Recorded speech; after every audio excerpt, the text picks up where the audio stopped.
የነፍስ ግድያ በገጠራማዋ ሬጌት። ደራሲ ሰር አርተር ኮናን ዶይል። በዚህ ቻናል ተተርጉሞ ተዘጋጅቶ የቀረበ።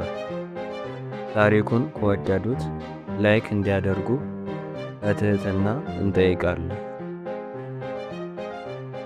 በ1887 ዓመተ ምህረት በሚያዝያ ወር ነበር ከፈረንሳይዋ ከተማ ሊዮን አንድ ያልጠበኩት አስደንጋጭ ደብዳቤ የደረሰኝ። ደብዳቤው እንዲህ ይላል። ጓደኛ ሼርሎክ ሆምስ ስለታመመ ፈጥነህ ወደ ፈረንሳይ እንድትመጣ። ጓደኛ ወደ እንግሊዝ እንዲመለስ ያንተ እርዳታ ያስፈልገዋል። ሚስተር ላምኖት፣ የሆቴሉ ማናጀር። መልእክቱን ካየው በኋላ የተሰማኝ ስሜት በቃላት የሚገለጽ አይደለም። ከድንጋጤ በተጨማሪ ጓደኛዬን እንዳላጣ በጣም ፈርቼ ነበር። ሆምስ ወደ ፈረንሳይ የሄደው እንደተለመደው የወንጀል ምርመራ ለማካሄድ ነበር። ይህ ምርመራ እጅግ አሰልቺና አድካሚ ከመሆኑ የተነሳ ከ2 ወር በላይ ፈጅቶብናል። ቢሆንም ግን አሁን ስለ ወንጀሉ ሳይሆን ስለ ጓደኛዬ መጨነቅ ጀምሬያለሁ። ሼርሎክ ግን በብዙ ልፋትም ቢሆን ባሮን ማኡፔርቱስ የተባለውን አደገኛ ወንጀለኛ ለማስቆም ችሏል። ወይኔ ምን አለበት አብሬው ብሄድኩ ኖሮ አልኩኝ በውስጤ። ከዚያም ከቤት ወጥቼ ስጓዝ አንድ ጋዜጣ አዟሪ ተመለከትኩ። የጋዜጣው የፊት ገጽ ላይ የሼርሎክን ፎቶ በትልቁ አየሁ። ጋዜጣው እንዲህ ይላል። ከብዙ ልፋትና ምርመራ በኋላ ሼርሎክ ሆምስ ባሮን የተባለውን አደገኛ ወንጀለኛ ይዞታል። መርማሪው ፖሊስ እንደገለጸው ከሆነ ባሮን ብዙ ወንጀሎችን የፈጸመና በብዙ ሀብትና ንብረት ላይ ኪሳራ ያደረሰ እንዲሁም መላ አውሮፓን ያሸበረ ሰው ነው። ሼርሎክ ሆምስ የተባለ የግል መርማሪ ራሱን መስዋዕት አድርጎ ይህን ወንጀለኛ ለመያዝ ትልቁን ድርሻ ተወጥቷል። ከመላው አውሮፓም ስላደረገው ነገር ምስጋና እየጎረፈለት ነው። ጋዜጣውን ካነበብኩኝ በኋላ ጭንቀቴ ባሰ። ሆምስ እንዴት አድርጎ ነው ራሱን መስዋዕት ያደረገው? እና ለምን ደብዳቤው ላይ በግልጽ ሆምስ ስለደረሰበት ጉዳት አልተቀመጠም እያልኩ ብዙ አሰላሰልኩ። ምክንያቱም ጠንካራው ጓደኛዬ የፈለገ ቢታመም እንኳ ህመሙን በጥንካሬ ያሳልፋል እንጂ የሰዎችን እርዳታ ሲጠይቅ አይቼ አላውቅም። የባሮንን ክፋት ስለማወቅ በመያዙ ደስ ብሎኛል። ነገር ግን ሆምስ እንደዚህ ከሚሆን ባያዝ መርጥ ነበር። ወዲያው ለጉዞ ራሴን ዝግጁ ማድረግ ጀመርኩ። አንዳንድ ነገሮችን ገዛዝቼ ጥቂት ገንዘብም ከባንክ አውጥቼ ወደ ቤት ተመለስኩ። ወዲያው ሻንጣዬን አዘጋጀሁና ወደ ባቡር ጣቢያው አመራሁ። ከዚያም ወደ ፈረንሳይዋ ሊዮን ከተማ ትኬት ቆረጥኩ። ወደ ባቡርም ገባሁ። የባቡር ጉዞ እጅግ አድካሚና አሰልቺ ቢሆንም የዛን ቀን ደግሞ መንገዱ ረዘመብኝ። ባቡሩ የተነሳው ሊመሻሽ አካባቢ ቢሆንም እዛ የደረስነው ግን መንጋት ሲጀምር ነው። ከባቡር እንደወረድኩ ወዲያው ወደ ሆቴሉ አመራሁ። ልክ ወደ ውስጥ ስገባ ሆምስ አልጋ ላይ ተኝቷል። በጣም እንደደከመው ያስታውቃል። ብዙ ሰዎች ዙሪያውን ከበው ቢንከባከቡትም ምንም ደስተኛ አይደለም። እንዲያውም ያዘነ ይመስላል። ልክ እኔን ሲያይ ግን ደስ አለው። እጅግ በደከመ ድምፅ ዋትሰን ውድ ጓዴ ስለመጣህ በጣም አመሰግናለሁ አለ። አይኔ እምባ አቅሮ ምንም ቃል ከአፌ ማውጣት አቅቶኛል። ቢሆንም ግን በመምጣቴ ደስ አለኝ። እዚያም ሆምስ እስኪያገግም ድረስ ጥቂት ቆየን። ሆምስም ጥሩ ለውጥ እያሳየ ሙሉ ለሙሉ ደህና ሆነ። ከዚያም ወደ ውድ ቤታችን 221 ቢ ቤከር ጎዳና ተመለስን። ሆምስ በጣም ደስተኛና የተረጋጋ ይመስላል። አፍጋኒስታን የተዋወቅኩት ኮነሬል ሃይተር የሚባል ምርጥ ጓደኛ አለኝ። እናም ይሄ ጓደኛዬ ወደ ሬጌት መጥቼ እንድጎበኘውና አንዳንድ ነገሮችን እንድንጨዋወት ጠየቀኝ። ቤቱ ከከተማ ወጣ ያለና ገጠራማ አካባቢ ስለሆነ መንፈስን ለማደስ ጥሩ መስሎ ታየኝ። ከዚያም ጓደኛዬን ስለ ጉብኝቱ አማከርኩት። ሆምስ መጀመሪያ ለመሄድ ፈቃደኛ አልነበረም። ነገር ግን አካባቢው ነፋሻማ እና መንፈስን የሚያድስ እንደሆነ ለእርሱም ቢሆን ጥሩ የእረፍት ጊዜ እንደሚሆንለት በመግለጽ አሳመንኩት።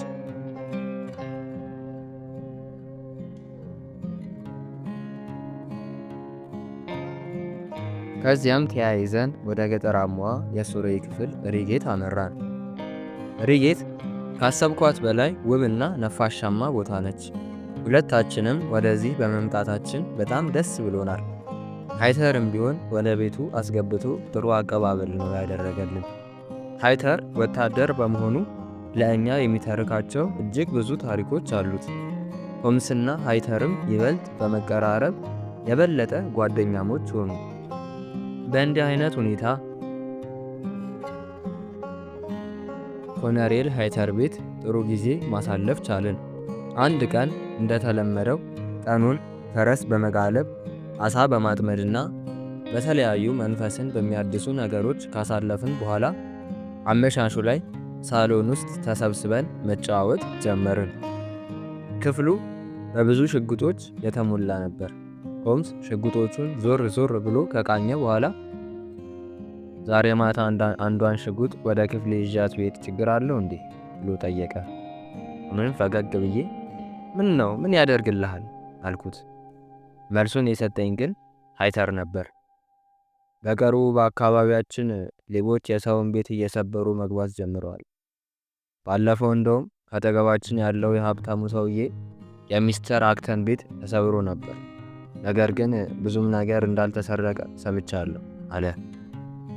ሆምስ ኮነሬል ሃይተር ያለውን በደንብ ካዳመጠ በኋላ ከቤቱ የጠፋው ምን ነው ብሎ ጠየቀ።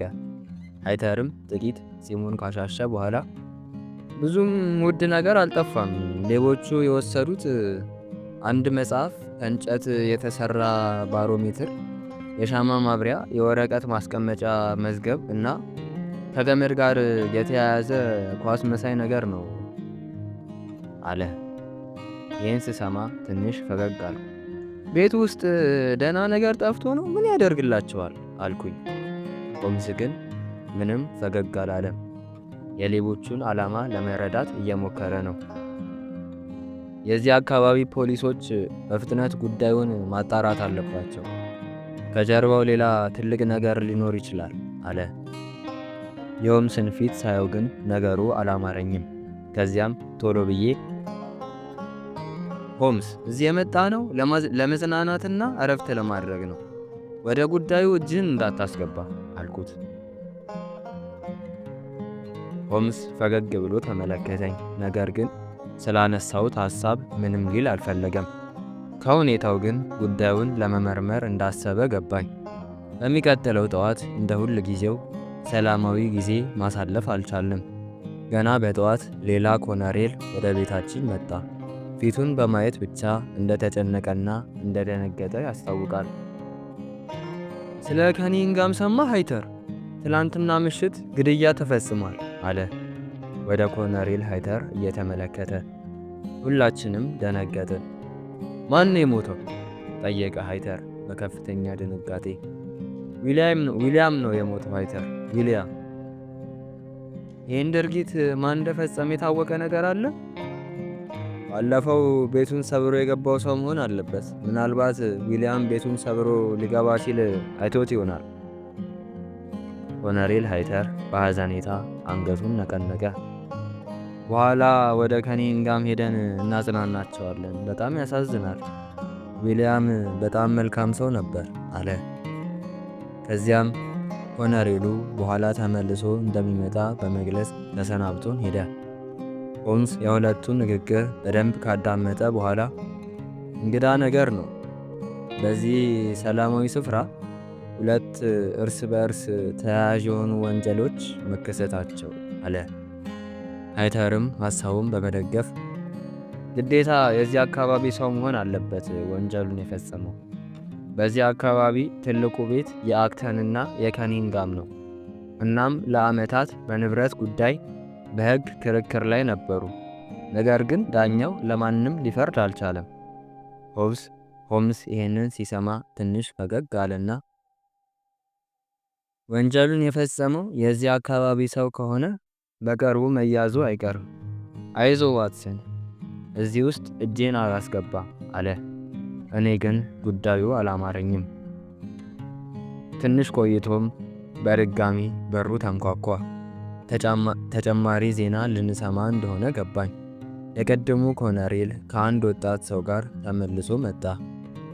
ይሄ መርማሪ ፎረስተር ይባላል ብሎ አስተዋወቀን። ፎረስተርም ሁላችንንም ሰላም አለን። እንዴት አደራችሁ ኮሎኔል ሃይተር? ደግሞ ሼርሎክ ሆምስም መጥቷል ሲባል ሰምቻለሁ አለ።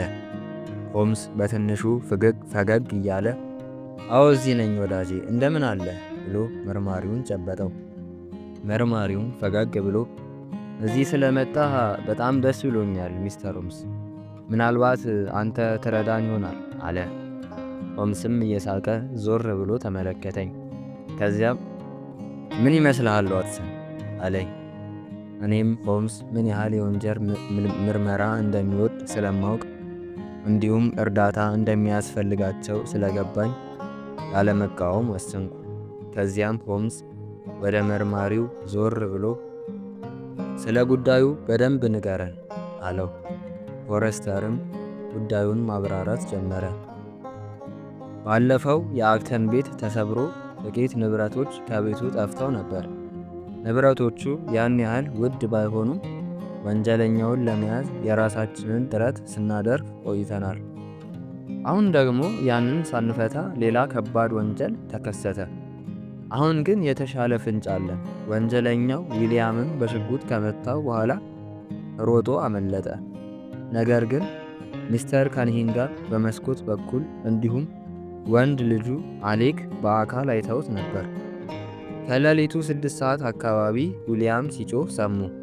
አሌክ ሮጦ ወደ ዊሊያም ሄደ።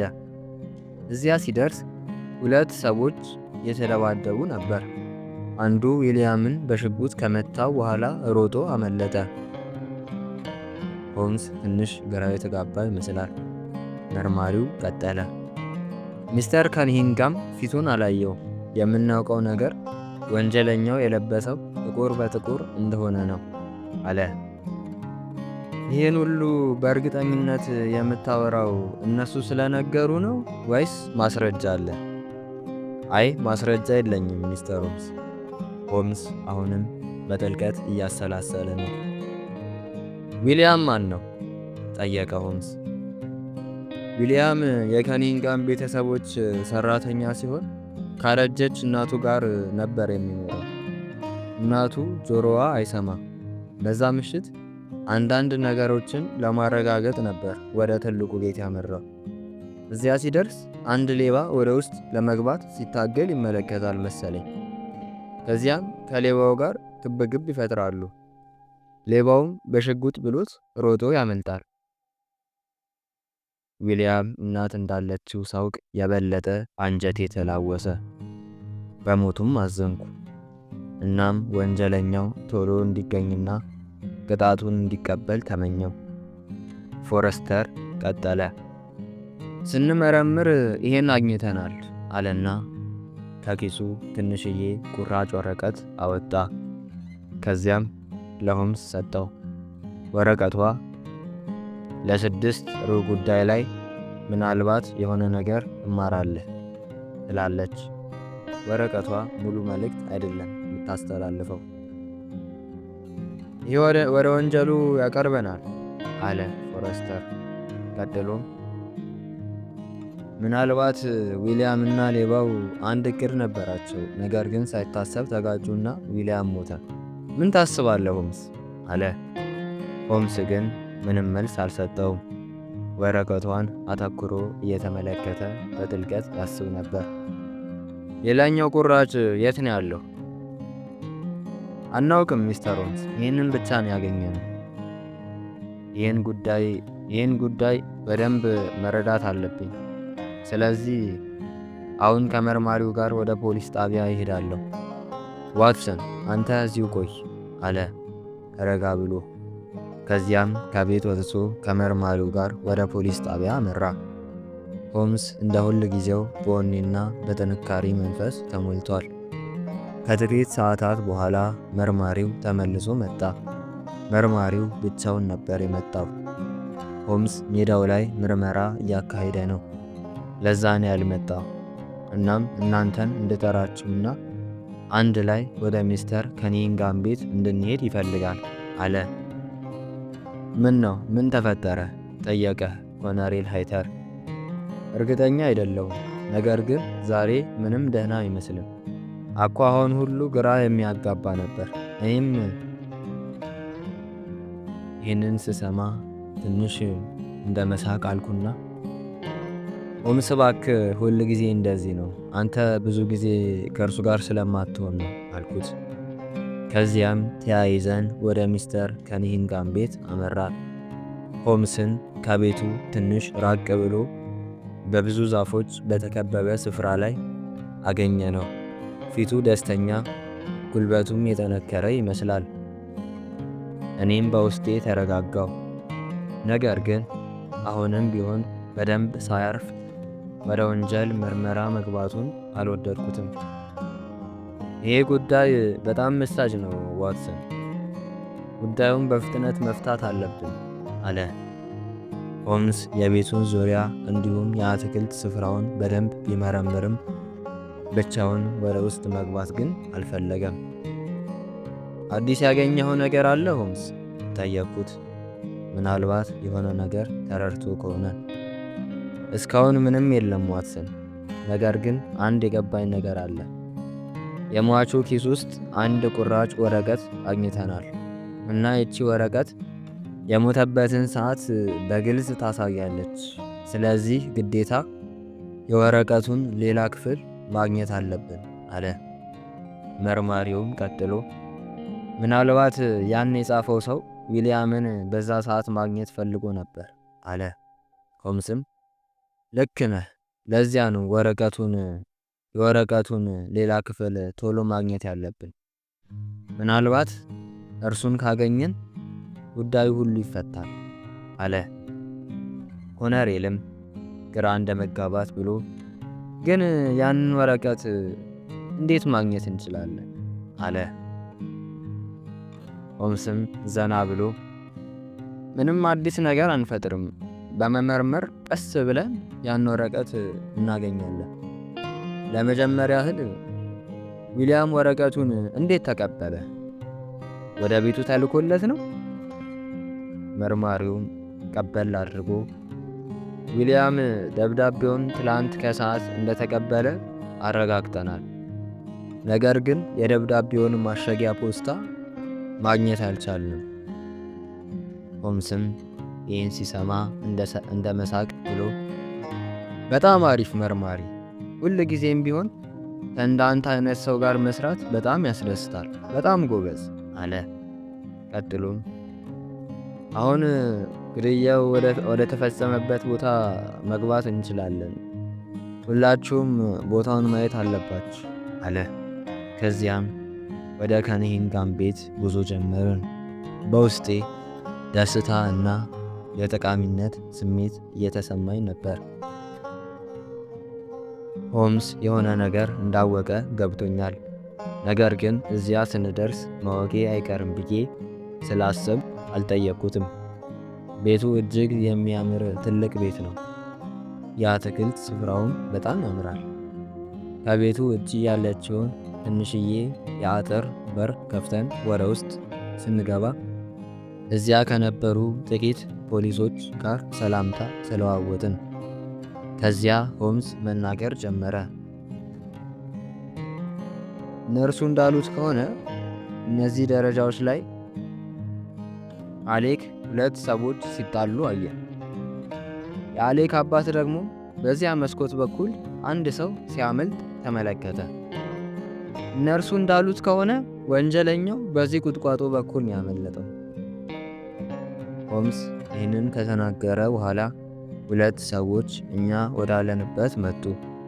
አንደኛው ሸምገል ያለ ሲሆን አንደኛው ደግሞ ልጅ ነው።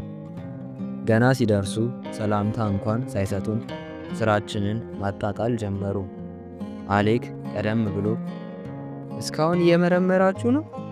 ለምንድን ነው እስካሁን ወንጀለኛውን ያልያዛችሁት? አለ። ሆምስም ትንሽ ፈገግ ካለ በኋላ ይሄ ጉዳይ ትንሽ ጊዜ ያስፈልገዋል ትንሹ ልጅ አለ። አሌክም ቀጥሎ እንደማየው ከሆነ እስካሁን ያገኛችሁት ምንም ፍንጭ የለም። ጉዳዩ ረዘም ያለ ጊዜ ሳይወስድባችሁ አይቀርም አለ። ኮነሬሉም ፍንጭ እንዳገኙ ለማሳወቅ ስላገኙት ቁራጭ ወረቀት ለመናገር ሲጀምር ሆምስ እንዳመመውና ራሱን እንደሳተ ሆኖ መሬት ላይ ወደቀ። እኔም የፈራሁት ደረሰ እያልኩ ላለቅስ ምንም አልቀረኝም። ሁሉም ሰው ቢደነግጥም የእኔ ግን ልዩ ነበር። ከዚያም ተሸክመን ወደ ውስጥ አስገባ ነው። ሆምስ ትንሽ እረፍት ካረገ በኋላ ደህና ሆነ። ከዚያም ትንሽ እንደማፈር ብሎ ተነስቶ ቆመ። ከዚያም በቅርቡ አሞኝ ነበር፣ እናም አንዳንዴ ይደክመኛል፣ ለዚያ ነው አለ። እኔም ትንሽ ተረጋጋሁ። ሚስተር ካኒንጋምም ወደ ቤቱ ተመልሶ እረፍት ቢያደርግ እንደሚሻልና ወደ ቤቱ የሚወስደው ጋሪ እንደሚያውሰው ነገረው። ሆምስ ግን አሻፈረኝ አለ። አሁን ደህና እንደሆነና ምርመራውን እንደሚቀጥል ገለጸ። ሚስተር ካኒንጋምም ትንሽ እንደመንተዋተብ ብሎ ሚስተር ሆምስ አንተ በጣም ጎበዝ መርማሪ እንደሆንክ እናውቃለን። አሁን ምን እንድናደርግ ትመክረናለህ? አለ። ሆምስም ወንጀለኛውን ያየ ወይም ጠቃሚ መረጃ ያለው ካለ እንድናውቅ ማስታወቂያ አስለጥፍ፣ ሽልማትም አካትበት። ለሽልማቱ 50 ፓውንድ በቂ ነው አለ። ሚስተር ካኒንጋም ተስማማ። ከዚያም ማስታወቂያውን መጻፍ ጀመረ። ነገር ግን ማስታወቂያው ላይ ስህተት ነበር። ማስታወቂያው ወንጀሉ የተፈጸመው ለ7 ሩብ ጉዳይ እንደሆነ ነው የሚገልጸው። ሆምስ ትንሽ እንደመበሳጨት አለ፣ ምክንያቱም ወንጀሉ የተፈጸመው ለ6 ሩብ ጉዳይ ነበር። ሚስተር ካኒንጋምም ትንሽ እንደመሳቅ አለና ማስታወቂያውን አስተካከለው። ከዚያም ለአንድ ሰራተኛው ሰጠውና በፍጥነት እንዲታተም ትዕዛዝ አስተላለፈ። ሆምስም ይህን ማድረግህ ጥሩ ነው አለ። ቀጥሎ እስቲ አሁን ደግሞ ሌባው የወሰደው ነገር እንዳለ ለማረጋገጥ ክፍሎቹን በየተራ እንፈትሽ አለ። ነገር ግን ሆምስ ይህን ያለው ክፍሎቹን ለማየት በመፈለጉ ነው እንጂ ሌባው የሰረቀው ነገር እንደሌለ ገብቶታል። ሚስተር ካኒንጋምም ምንም እንዳልጠፋ ሊያሳምነው ቢሞክርም ሊሳካለት አልቻለም። ሆምስ ምርመራውን የጀመረው ከዋናው በር ነበር። በሩ ትንሽ የተጎዳ ይመስላል። እናም የበሩ የታችኛው ክፍል እንደተፈነከተ አስተዋለ። ወደ ጆሮዬ ጠጋ ብሎ ተመልከቱ ዋትሰን፣ አንድ ሰው በሩን በኃይል ሰብሮ ለመግባት ሞክሮ ነበር ወይም ገብቷል አለኝ። ከዚያም ወደ ካኒንጋም ዞር አለና ቤታችሁን የሚጠብቅ ውሻ አላችሁ አይደል? አለው። ካኒንጋምም አዎ፣ ነገር ግን ውሻው በጀርባ ነው፣ እዚያ ያሉንን ንብረቶች ይጠብቃል አለ። ሆምስ ቀጠለ። ሰራተኞቻችሁ ማታ ስንት ሰዓት ነው የሚተኙት? ካኒንጋም ጥያቄውን የወደደው አይመስልም። ወደ 4 ሰዓት ነው። ሆምስ ትንሽ ፈገግ አለ። እና ዊሊያምስ የሚተኛው በዛ ሰዓት ነው? አዎ፣ ነገር ግን የግድያው ምሽት አልተኛም ነበር። ድምፁ ወደ መንተባተብ ያደላ ነበር። ከዚያ ሆምስ ተነስቶ ወደ ሌሎች ክፍሎች አመራ። ቤቱ ያማረ እና ታሪካዊ ይመስላል። ወለሉ ላይ የምናሳርፋት እያንዳንዱ እርምጃችንም ትሰማ ነበር። ሆምስ በንቁ አይኑ እያንዳንዱን ነገር እየቃኘ ነበር። ካኒንጋምና ወንድ ልጁ አሌክ ግን ምንም ደስተኛ አይመስሉም። እንደውም የተበሳጩ ይመስላሉ። እኛ ሳንሰማ ሌባው እዚህ ድረስ ሊመጣ ይችላል ብለህ ታስባለህ? ምን ማለት ነው? ጠየቀ ሚስተር ከንሂንጋም። ንዴቱ ፊቱ ላይ የተንጸባረቀ ነው። ልጁም በተመሳሳይ ሁኔታ ምናልባት እንደ ዝናህ ጥሩ መርማሪ አይደለህም ሚስተር ሆምስ አለ። ሆምስ ግን እነርሱን ሰምቶ በፈገግታ ተሞላ እንጂ ምርመራውን ለማቋረጥ አላሰበም። ምንም መልስ ሳይሰጣቸው ወደ አንዱ ክፍል ገባ። ክፍሉ የአሌክ መኝታ ቤት ነበር። ክፍሉ ውብና ያማረ እንዲሁም የፀሐይ ብርሃን የሚያንጸባርቅበት ነበር። ከአልጋው አጠገብ ያለ ጠረጴዛ ላይም በሚያምር ጆግ የተሞላ ውሃ እንዲሁም ብርቱካኖች አሉ። ልክ እዛ እንደገባን ሆምስ ጠረጴዛውን በእግሩ ገፍትሮ ጣለው። ክፍሉም በውሃና በብዙ ብርቱካኖች ተሞላ። እነ ሚስተር ከንሂንጋምም ሮጠው ወደ ክፍሉ መጡ። ሆምስ እንደ መበሳጨት ብሎ ዋትሰን፣ ምን አይነት ሰው ነህ? ቀስ ብላ አትራመድም እንዴ? አለኝ። እኔም በመደንገጤና ግራ በመጋባቴ ምንም መልስ ልሰጠው አልቻልኩም። ሆምስም ከዛ ክፍል በፍጥነት ወጥቶ ወደ ሌላ ክፍል ሄደ። ክፍሉ ባረጁ የእንጨት ውጤቶች እንዲሁም በብዙ ወረቀቶች የተሞላ ነበር። አንዳንድ ወረቀቶችም መሬት ላይ ተበታትነው ይታያሉ። ሆምስም ትንሽ ፈገግ ካለ በኋላ ወደ መርማሪው ዞሮ እነዚህን 2 ሰዎች መያዝ አለብን አለው። ለምን? ምን አጠፉ? መርማሪው ጠየቀ። ለዊልያም ሞት ተጠያቂዎቹ እነርሱ ናቸው። ክፍሉ በጸጥታ ተሞላ። ሚስተር ከንሂንጋም እንዲሁም ልጁ ፍርሃትና ድንጋጤ ፊታቸው ላይ ይታያል። አሌክ በፍጥነት ኪሱን መዳበስ ጀመረ። ከኪሱ የሆነ ነገር እንደጠፋ ገባኝ። ሆምስም በፈገግታ ተሞልቶ ተለቅ ያለ የወረቀት ቁራጭ አሳየን። ቀጥሎም ብዙ አትድከም አሌክ፣ አሁን ሁሉንም ነገር አውቀናል አለ። መርማሪውም በመደነቅ ከየት አገኘኸው? አለ። ሆምስም ትንሽ እንደ መሳቅ ብሎ ሁሉንም በኋላ እቤት ሄደን አስረዳቸዋለሁ። አሁን ዋትሰን፣ አንተና ኮነሬል ወደ ቤት ሂዱ። እኔና መርማሪ ፎረስተር ደግሞ ትንሽ ቆይተን እንመጣለን አለ። ከዚያም አባትና ልጅን ይዘው ወደ ፖሊስ ጣቢያው አመሩ። እኔና ኮነሬልም መለየቱን ብዙም ባንወደውም ሳንወድ በግድ ወደ ቤት አመራን።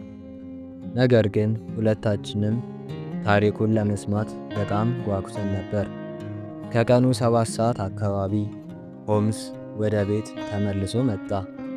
ነገር ግን ብቻውን አልነበረም። አንድ ሸምገል ያለ ሰው አብሮት መጥቷል። አብሮት የመጣው ሰውዬ ሚስተር አክተን ነበር። ሆምስ መናገር ጀመረ። ጉዳዩ ሚስተር አክተንን የሚመለከት ስለሆነ ነው ወደዚህ ያመጣሁት አለ። ኮነሬሉም በደስታ ሆምስ፣ በመምጣታችሁ ደስ ብሎናል። በጉጉት ስንጠብቃችሁ ነበር። እስቲ ንገረን፣ እንዴት ነው ሁሉንም ነገር ማወቅ የቻልከው? አለ።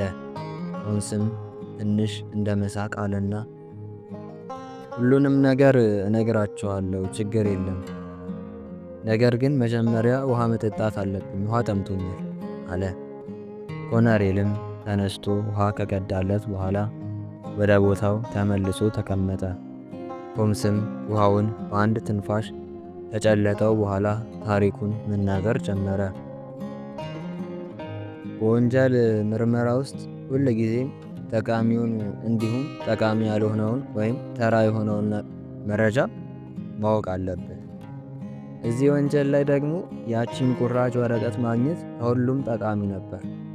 አስተውሉ፣ ሚስተር ከንሂንጋም እና አሌክ የነገሩን ታሪክ እውነት ቢሆን ኖሮ ሌባው ሽጉጡን ከተኮሰ በኋላ ግማሹን ወረቀት ከዊልያም ኪስ አውጥቶ ለመውሰድ ጊዜ አይኖረውም ነበር። ስለዚህ ግዴታ ሌላ ሰው ነው ወረቀቱን የወሰደው።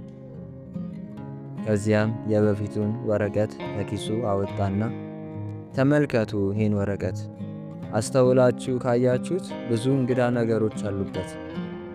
ይሄ ደብዳቤ በሁለት ሰዎች ነው የተጻፈው። ካስታወሳችሁ ደብዳቤው ለ6 ርዕሰ ጉዳይ ላይ ምናልባት የሆነ ነገር ትማራለህ ነው የሚለው። ርዕሰ ጉዳይ፣ ምናልባት እንዲሁም ትማራለህ የሚሉት ቃላቶች በደማቁ እና ተለቅ ተደርገው ነው የተጻፉት። ላይ የሆነ ነገር ለ6 የሚሉት 3 ቃላት ደግሞ ፈዘዝ ተደርገው ነው የተጻፉት። ይሄም ደብዳቤው በሁለት ሰዎች እንደተጻፈ ያስረዳል። ኮሎኔሉም ወረቀቱን በደንብ አተኩሮ ካየው በኋላ ልክ ነህ፣ ነገር ግን አልገባኝም። ለምን ሁለት ሰዎች መጻፍ አስፈለጋቸው? ጥሩ ጥያቄ ነው ሃይተር። ምክንያቱ ግልጽ ነው። እነዚህ ሁለት ሰዎች አይተማመኑም ማለት ነው። ሆምስ ቀጠለ። የሥነ ጽሑፍ ሊቃውንት እንደሚናገሩት ከሆነ የአንድን ሰው ጽሑፍ በማየት ብቻ ዕድሜውን መገመት ይቻላል። እናም እነዚህ ሁለት ጽሑፎች የወጣትና የሽማግሌ እንደሆኑ ተረጋግጧል። ስለዚህም ጽሑፉ የሚስተር ከኒንግሃምና የልጁ የአሌክ እንደሆነ ግልጽ ነው። ሆምስ ቀጠለ። እናም ዊሊያም ከ2 ሜትር ባላነሰ ርቀት ላይ እንደተተኮሰበት አረጋግጠናል። እነርሱ እንዳሉት ሌባው አጠገቡ ሆኖ አይደለም የተኮሰበት። እነርሱ ሌባው ሮጦ አመለጠበት ያሉትንም መሬት በጥንቃቄ መርምረን ነበር። ነገር ግን ምንም የጫማ ኮቴ አላገኘንም። ስለዚህ የተናገሩት ሁሉ ውሸት እንደሆነ አረጋገጥኩ። ሚስተር አክተን ትኩረት ሰጥቶ እያዳመጠ አንዳንዴም እየተገረመ ነው። ሆምስ ቀጠለ። በመጨረሻም የወንጀሉን መነሻ ምክንያት ለማጣራት ሞከርኩ። እንደምታውቁት ሚስተር አክተን እና ሚስተር ከኒንግሃም የፍርድ ቤት ክርክር አለባቸው። ስለዚህ ጉዳዩ ከዚያ ጋር እንደሚያያዝ ገባኝ። ከዚያም ወደ ሚስተር አክተን ዞር ብሎ ሚስተር አክተን፣ ያኔ ቤትን ሰብረው የገቡት ተራ ሌቦች አልነበሩ። ሚስተር ከኒንግሃምና ልጁ ነበሩ። እንደሚመስለኝ ክርክሩን ለማሸነፍ የሚረዳቸውን ወረቀት ፈልገው ነው የገቡት። ሚስተር አክተን ተስማማ። ልክ ነህ ሚስተር ሆምስ። ክርክሩን እንዲያሸንፉ የሚያደርጋቸው አንድ ወረቀት እኔ ጋር አለ። እርሱም ቢያገኙ ኖሮ ያሸንፉ ነበር። ነገር ግን ጠበቃዬ ጋር ነው ያስቀመጥኩት፣ ሊያገኙት አይችሉም አለ። ሆምስ ፈገግ ብሎ ከኒንግሃሞች ተራ ዘረፋ ለማስመሰል ሞክረው ነበር። ነገር ግን የሚፈልጉት አንድ ወረቀት ነበር። እናም ብዙ ወረቀቶችን ሰብስበው ወጡ። ነገር ግን የፈለጉትን አላገኙም። ይህ ሁሉ ሲሆን ዊሊያም አይቷቸው ነበር። ዊሊያምም ከእነርሱ ጋር መደራደር ፈለገ። ነገር ግን አሌክ መደራደሩን አልወደደውም። ዊሊያምን ለመግደል ከአባቱ ጋር እቅድ አወጣ እንጂ። ሆምስን አቋረጥኩት። ግማሹ ወረቀት አሌክ ጋር እንደነበር እንዴት አወቅ? ምክንያቱም ግማሹን ወረቀት ከሟቹ ኪስ ውስጥ ሊወስድ የሚችለው ገዳዩ ብቻ ስለሆነ ነው። የዛን ቀን ዊሊያምን ከገደለው በኋላ መረጃውን ማጥፋት ነበረበት። ነገር ግን ዊሊያምም ብልጥ ስለነበር ወረቀቱን ግማሽ ለግማሽ ቆርጦ የተለያየ ቦታ ነው ያስቀመጠው። አሌክ ያገኘው ወረቀት ግማሽ መሆኑን የተረዳው ቆይቶ ነበር። እናም ሊያጠፋውም ይችላል ብዬ ወደ እሳት ምድጃ ሄድኩ። ነገር ግን ምንም የወረቀት ምልክት እና አላገኘውም። እና ቅድም ኮሎኔሉ ሃይተር ፍንጭ እንዳገኘንና ስለ ወረቀቱ ማውራት ሲጀምር እርሱን ለማቋረጥ ግዴታ ራሴን ስቼ መውደቅ ነበረብኝ። ምን? እያስመሰልክ ነበር ማለት ነው? ሁላችንም ተገረምን። እኔ ግን ቅድም የደነገጥኩትን ድንጋጤ በማስታወስ በቁጣ ተሞላሁ። ሆምስም ፊቴን እያየ ይቅርታ አድርግልኝ ዋትሰን፣ ኮነሬሉን ለማስቆምና ወደ ቤት ገብቶ ሁሉንም ነገር ለመመርመር ያለኝ ጥሩ አማራጭ እርሱ ስለነበር ነው አለ። ከዚያም ታሪኩን ቀጠለ። የእሳት ምድጃው ላይ የወረቀት ምልክት ሳጣ ወረቀቱ የአሌክ ኮት ውስጥ እንደሚሆን ገባኝ። እናም ካስታወስክ ዋትሰን፣ የአሌክ ክፍል ውስጥ በጆግ የነበረውን ውሃ እንዲሁም ብርቱካን ወደ መሬት የደፋሁት አሌክን ለማዘናጋትና ኪሱ ውስጥ የነበረውን ወረቀት ለመውሰድ ነበር። እናም ተሳክቶልኛል። በሆምስ ስራ እና ጥበብ ሁሉ በጣም ተገረምኩ። ያደረገውም ሁሉ ለበጎ ዓላማ በመሆኑ በድርጊቶቹ ምንም አልከፋኝም። ግማሹ ወረቀት ምን ይላል እስቲ አውጣና አንብብልን አልኩት። እርሱም ሁለቱንም ወረቀቶች አገጣጥሞ አነበባቸው። ለስድስት ርብ ጉዳይ ላይ በምስራቅ በኩል ወዳለው በር ከመጣ ምናልባት እጅግ አስደናቂ ነገር ትማራለህ፣ ነገር ግን ለማንም እንዳትናገር።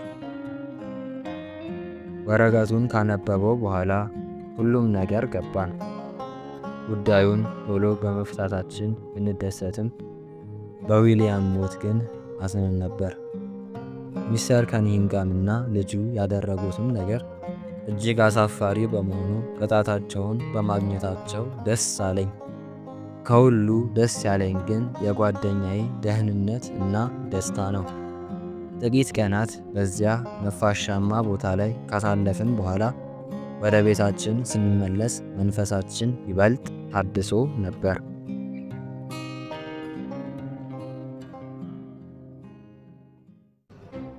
ታሪኩን ከወደዱት ላይክ እንዲያደርጉ እንዲሁም ቻናሉን ሰብስክራይብ እንዲያደርጉ በትህትና እንጠይቃለን። ሌላም ጊዜ የሼርሎክ ሆልምስን አጫጭር የምርመራ ታሪኮች የምናቀርብላችሁ ይሆናል። ስለተከታተሉን እናመሰግናለን።